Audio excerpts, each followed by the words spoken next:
All right, in this video, we're going to go over section 4.4 dealing with graphing functions, and we're going to be using analytical methods to graph various types of functions. All right, so what I have here is just some guidelines for graphing a function.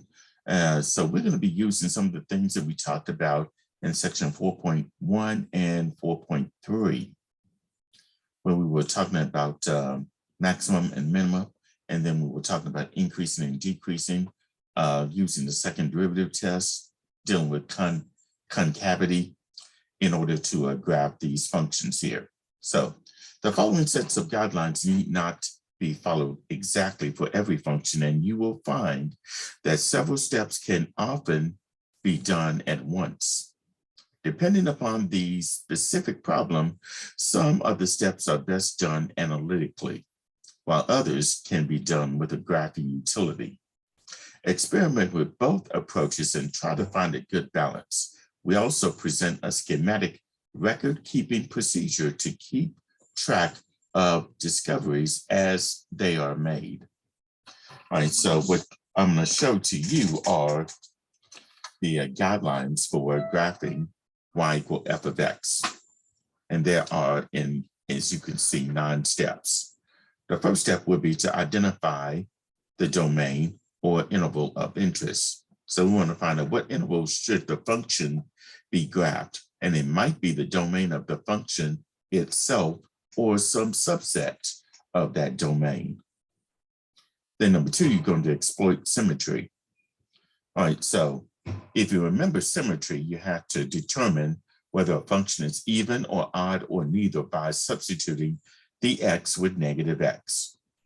So for f of negative x, if you get the original function back, that means you have an even function.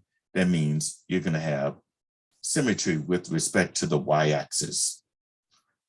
Or it could be odd, where if you substitute the x with negative x, you get the opposite of the original function. And that means that the graph will be symmetric with respect to the origin. Or it could be neither even nor odd. And that would mean no symmetry. Right? The third step is to find the first and second derivatives. Here, they're needed to determine your extreme values, concavity, inflection points, and intervals of increase and decrease. Okay.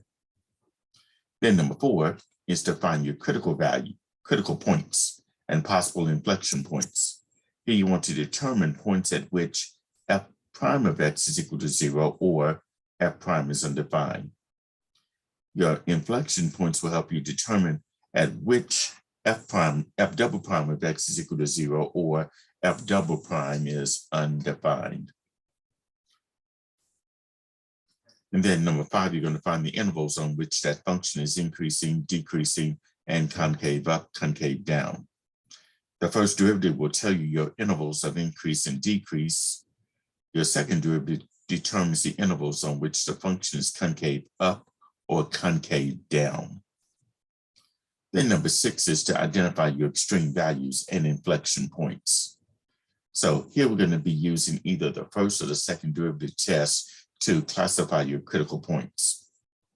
Now, keep in mind, you're going to need both the x and the y coordinates of maxima and minima and inflection points. Those are needed when you do the graph of the function if you were to do it on pencil and paper. All right, number 7 is to locate your vertical and horizontal asymptotes and determine your end behavior. So here, vertical asymptotes can occur at zeros of the denominator. That means you find out what values of x that would give you a 0 in the denominator.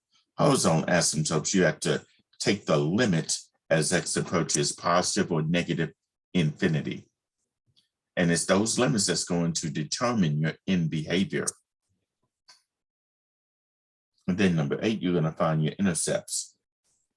To find the y-intercept, of course, you set x equal to 0. To find the x-intercepts, you're going to set the function f of x to be equal to 0 and solve for x. And then number 9 is to choose an appropriate graphing window and make a graph.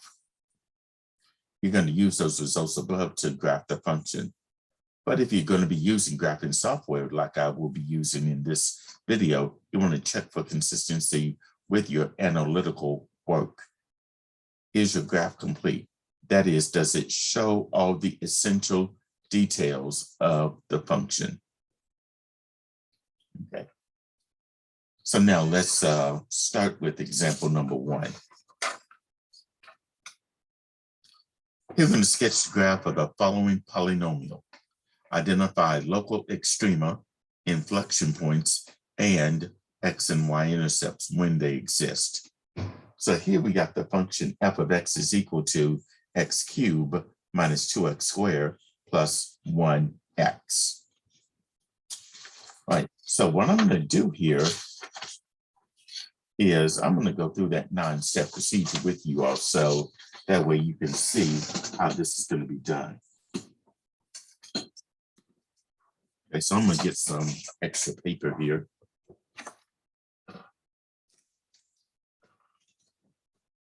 So here's example 1.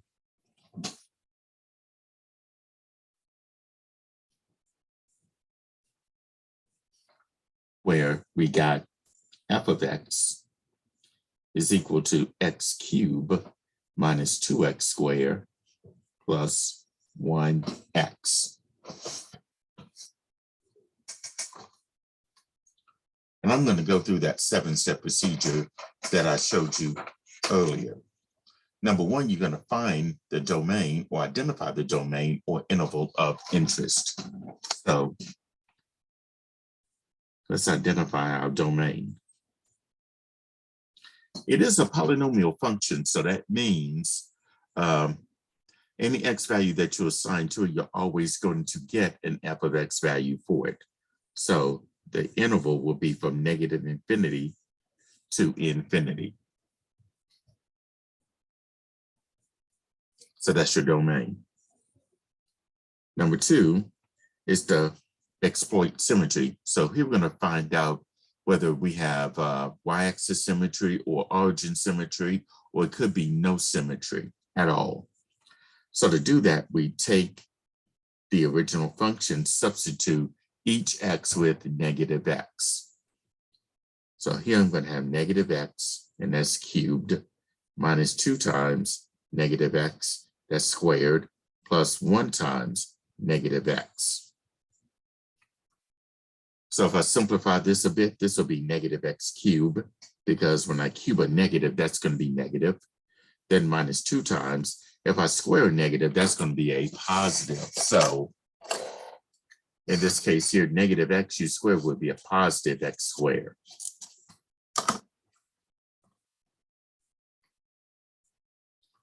Then 1 times that negative x will be minus x.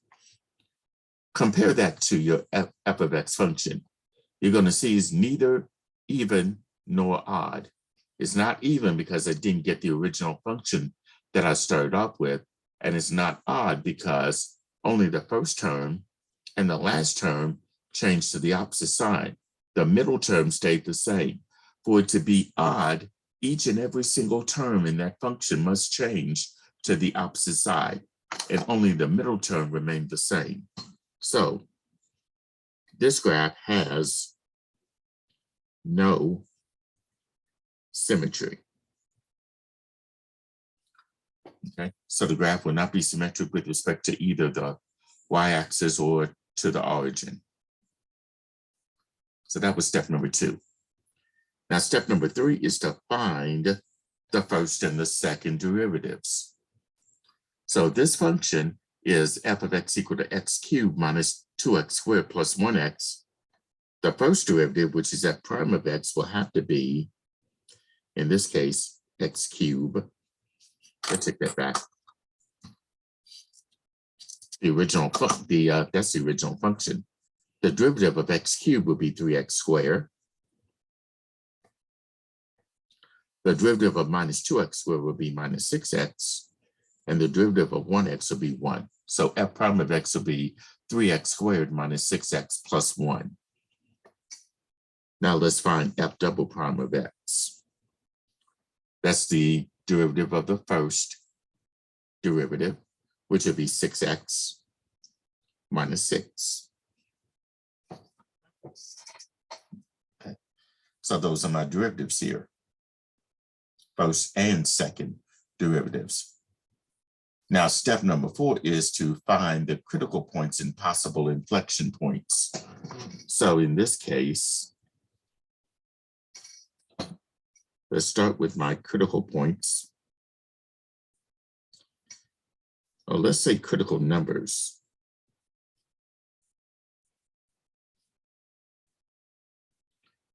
To do that, we set f prime of x to be equal to 0 and solve for x. So in this case here, f prime of x was 3x squared minus 6x plus 1. And we're going to set that equal to 0. Now, in this case, I'm going to try to, did I make a mistake here? I sure did. The derivative of 2x squared would be 4x. So f prime of x would be 3x squared minus 4x plus 1. And that would mean f double prime of x will be 6x minus the derivative of 4x will be 4. Okay. So that means 3x squared minus 4x plus 1 will be equal to 0. Okay, so now let's factor this into two binomials here.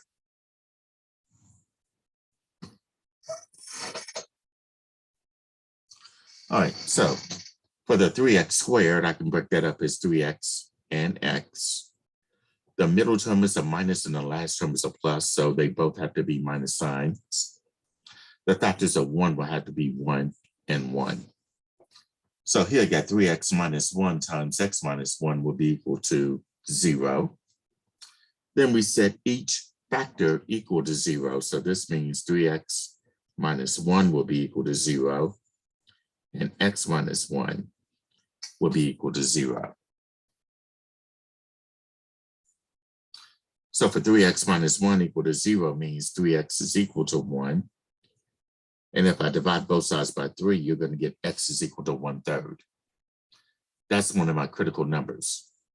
The other critical number for x minus 1 will be equal to 0. That means x is equal to 1. So these are my two critical numbers, x equal 1/3 and x is equal to 1. All right. Now for my inflection points.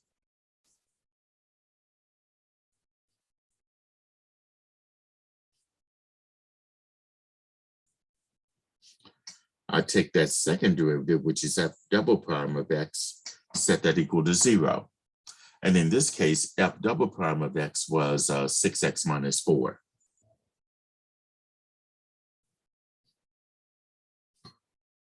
So I guess 6x minus 4 is equal to 0.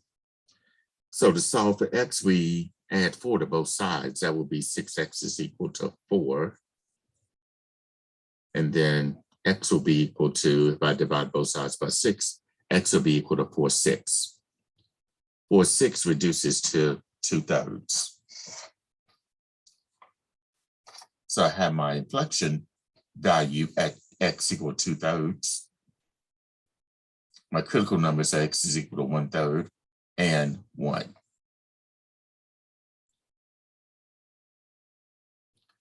Now in step number 5, we're going to find the intervals in which the function is increasing, decreasing, and concave up and concave down. So in this case, this is step number 5, where I'm going to draw a number line to determine the intervals where it's concave up, increasing and decreasing. My two critical numbers are at 1/3 and 1. So here's 1/3, and 1 will be over here. So this is separated into 3 different intervals here. One would be from -infinity up to 1/3. The other one will be from 1/3 to 1. The other one will be from 1 to infinity.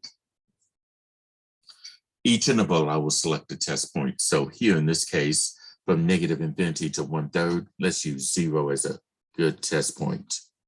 And then evaluate f prime of 0. Not f double prime, f prime.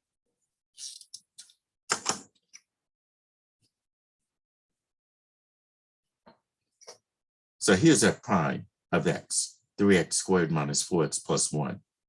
If I substitute 0 in for f prime of x, this will be 0 minus 0 plus 1 will be 1. That's just going to be a positive number. So if it's positive, that tells me that on this interval from negative infinity to 1/3, the graph of the function will be increasing. And then from 1/3 to 1, a good test point there will be, let's say, 1/2. So I'm going to evaluate f prime of a half. This is where I use my graphing calculator to evaluate f prime of 1/2. So in this case here, I have 3. And then left parentheses, x is 1/2, so it'll be 1 divided by 2, close parentheses. That needs to be squared, so I square that, minus 4, then left parentheses, x, I'm replacing that with 1/2, or 1 divided by 2, plus 1. Here I got a negative value here for f prime of 1/2. So that's negative on that interval. That would mean that the graph of the function would be decreasing between 1/3 and 1.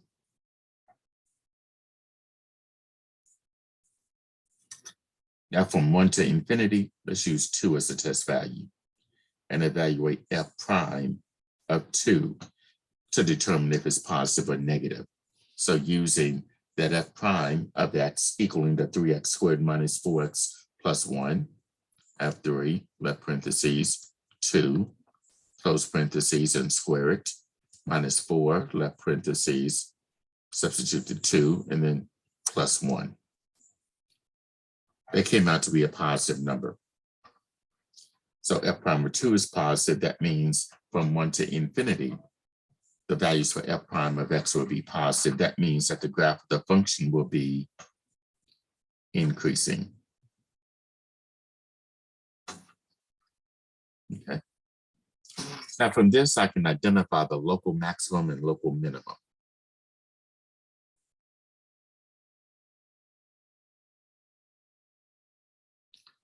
Let's see, the local maximum would be this. I'm increasing and then turn around and decreasing. So to the left of 1/3, I'm increasing. To the right of 1/3, I'm decreasing. So at 1/3, that would be my local maximum. And then for my local minimum,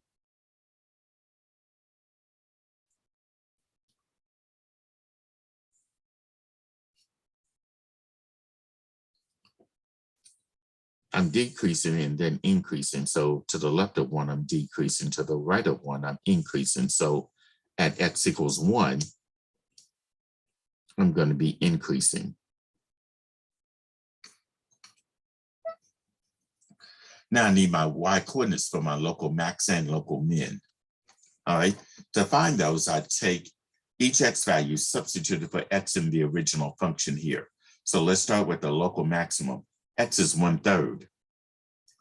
So I'm going to substitute 1/3 in for x in the original function. So this will be 1/3 in parentheses, hat key, and then the 3 to cube it, minus 2, left parentheses, 1 divided by 3, close parentheses, that has to be squared, plus 1, left parentheses, 2, close, 1 divided by 3, close parentheses. I'm substituting x with 1/3. Now, for a fraction, I need to press the math key, select number 1 for fraction.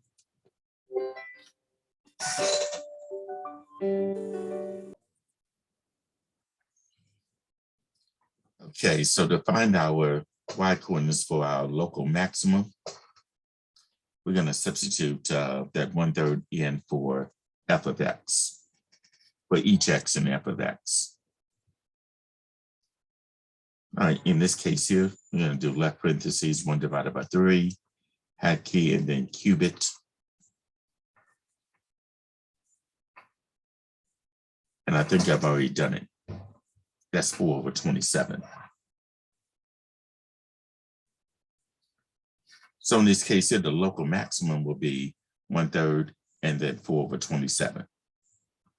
Now for the local minimum, my x is going to be equal to 1, so I'm going to substitute each x in f of x with 1. So in this case here, let me clear this out. This will be 1, and then that's going to be cubed minus 2, left parentheses 1 squared plus 1 times 1. That's going to end up being 0. So my local minimum will be the ordered pair 1, 0. Okay. And I think in example 1, that's what they asked for. The local maximum and local minimum. So the local maximum or maxima would be that ordered pair that I just came up with for x. I mean, for the local maximum, 1/3 and 4/27.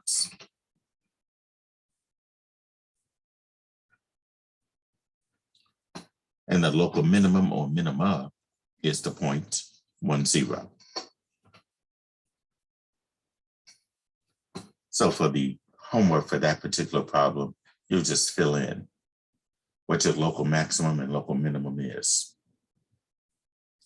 And they also ask for the points of inflection. So this is part of step number 5, determining the intervals where the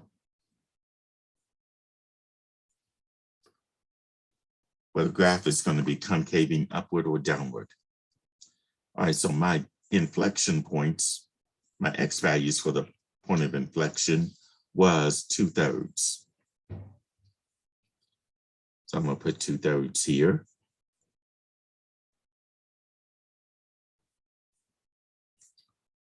And then the intervals will be from negative infinity to 2/3, and then from 2/3 to infinity. And then find out where the graph is concaving upward or downward. So from negative infinity to 2/3, I'm going to use 0. Then I'm going to evaluate f prime of 0 to see if it's positive or negative. All right, so if I bring this up a bit, f double prime of x was 6x minus 4. So for 0, this will be 6 times 0, which is 0 minus 4, which is negative 4. And it's going to be negative from negative infinity to 2/3. That means that the graph of the function will concave up. And then from 2/3 to infinity, let's use 1 as a test value. So f double prime of 1 is f double prime of x. 6 times 1 will be 6. 6 minus 4 will be 2. That was positive. So that means that from 2/3 to infinity, the graph of the function will concave down.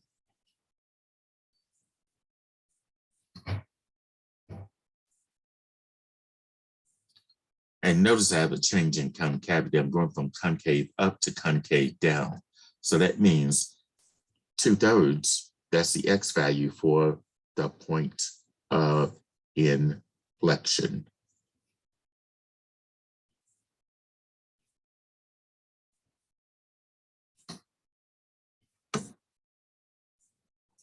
Now I need to find out what that y value is, that y coordinate for that point of inflection. So I substitute 2/3 in for the x in the original function.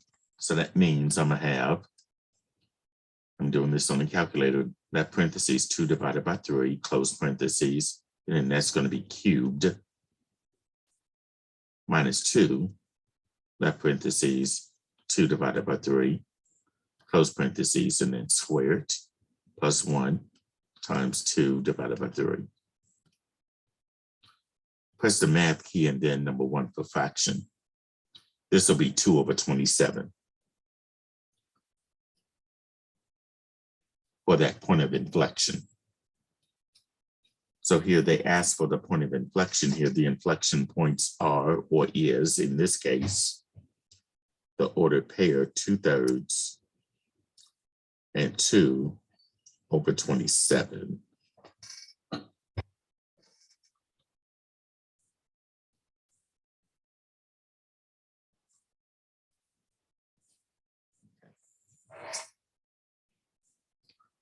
So in reality, this is steps number 5 and 6.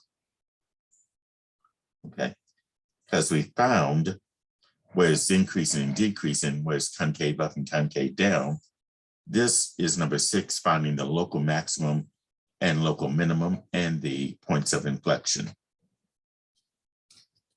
All right, number 7 was just locating the vertical and horizontal asymptotes. There aren't any vertical asymptotes because of the fact that I don't have a rational function.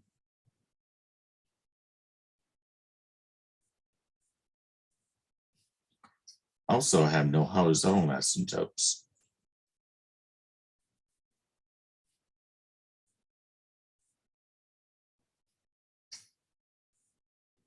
And by the way, if I took the limit as x approaches infinity of this function, both positive and negative, if I do positive infinity, it's going to go all the way to positive infinity. Or for negative infinity, if I let x approach negative infinity, guess what? That's going to go to negative infinity, by the way. So there is no horizontal asymptotes for this. And then number 8 is finding the intercepts. So let's start by finding the y-intercept. That's probably the easiest one to do. The y-intercept, we let x equal 0.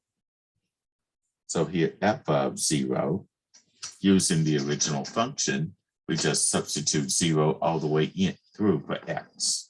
So this is 0 cubed minus 2 times 0 squared plus 0, 1 times 0. Well, in this case, that's going to be 0 minus 0 plus 0, which is 0. So the y-intercept is the ordered pair 0, 0. Now for the x-intercept, for x-intercepts, there might be more than one. We take the original function, set it equal to 0. And that function that we were dealing with is x cubed minus 2x squared plus 1x equal to 0. Well, each term has an x in it, so if I factor out the x, this will be x squared minus 2x plus 1 equal to 0. X squared minus 2x plus 1 can be factored into 2 binomials. That'd be x minus 1 times x minus 1 equal to 0.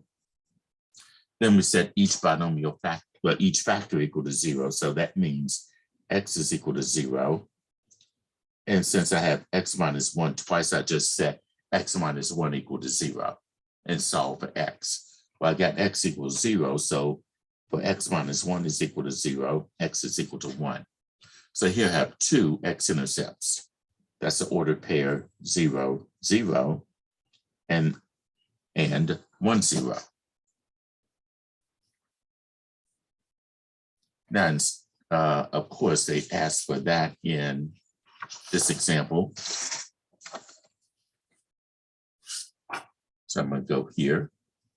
The x-intercept is for all the points, and here I got 2 of them, 0, 0, and 1, 0.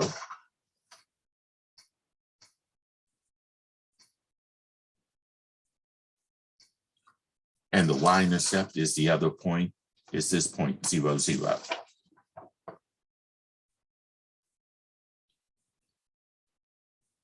Now here you're going to pick and choose which one is the correct graph. And to determine that, we'll use our graphing calculator to enter this in. So if I do y equal to, let me clear this equation out.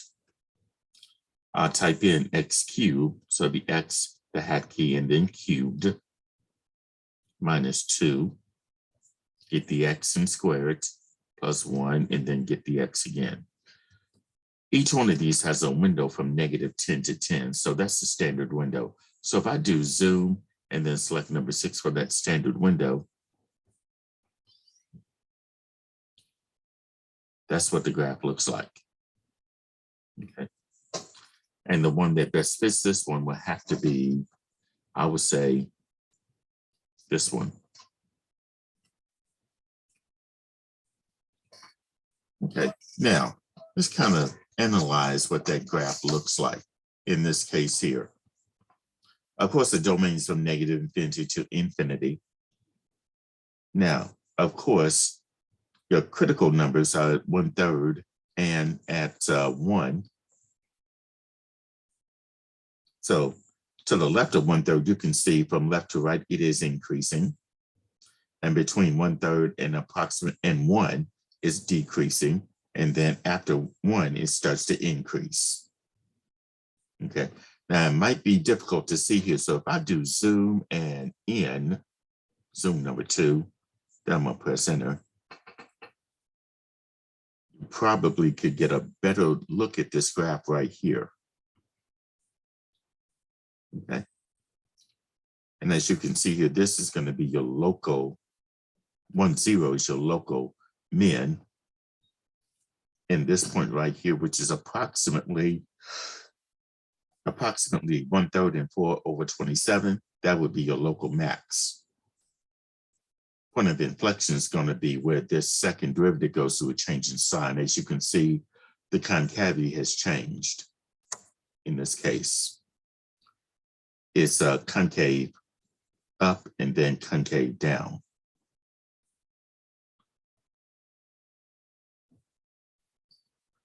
And of course, your x-intercept is at 0, 0 and 1, 0. And of course, the y-intercept is also at the origin, 0, 0. Okay. So what I did here was the procedure for graphing a function analytically using that 9-step method. All right. Now the other examples are just simply, I would just suggest using the graphing calculator to do these problems here. That way, you'll just know how to, just do these. But keep in mind, on an exam that I might give, you might have to go through that 9-step procedure to graph any type of function. Like for this one, well, f of x equal to x squared divided by x minus 1. But here, we'll just use the graphing calculator because they're asking you just to choose the correct graph.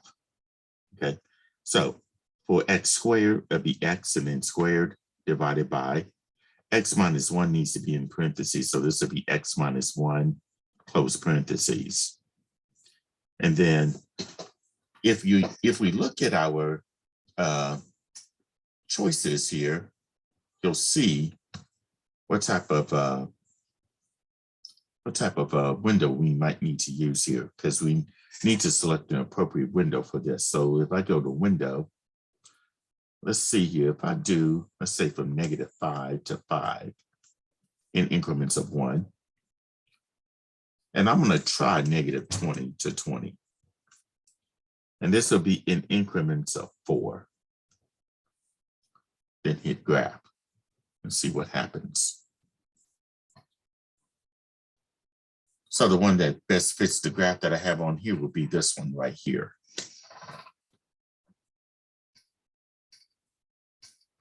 So I'll just go ahead and select that one.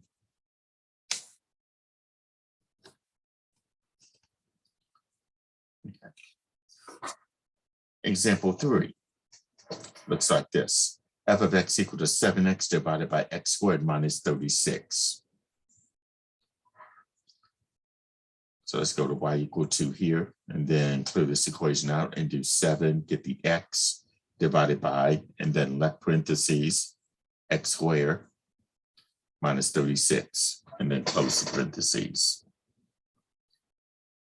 And this is a standard window from negative 10 to 10 on the x and on the y. So if I do zoom 6,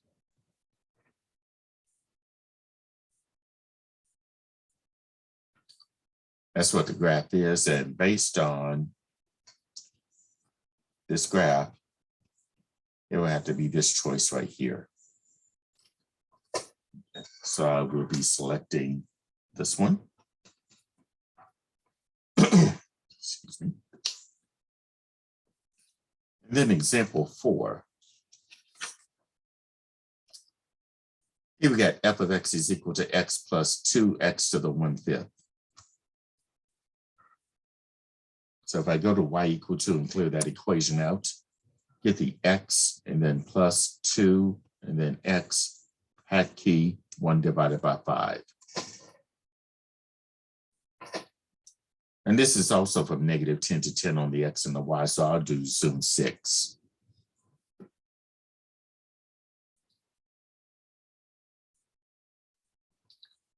And by looking at that particular graph and these answer choices, it will be this.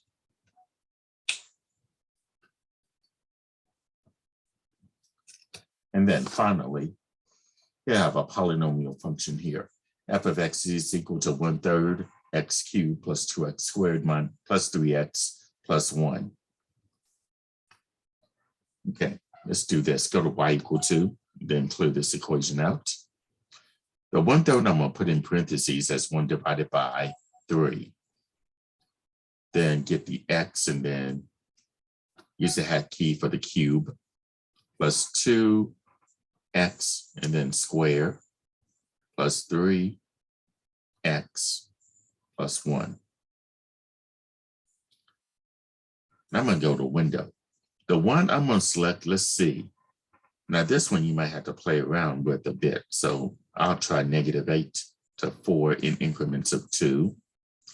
The y min would be from -20. Y max will be 30 in increments of, let's say 5. And then press graph and see what happens.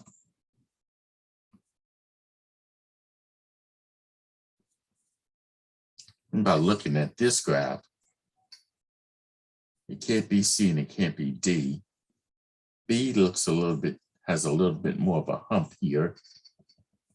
It will have to be A. So I'll be selecting that one. Okay.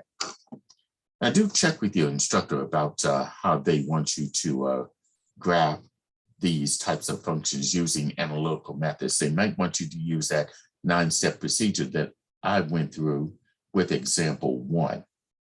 Okay. So do check with your instructor about that.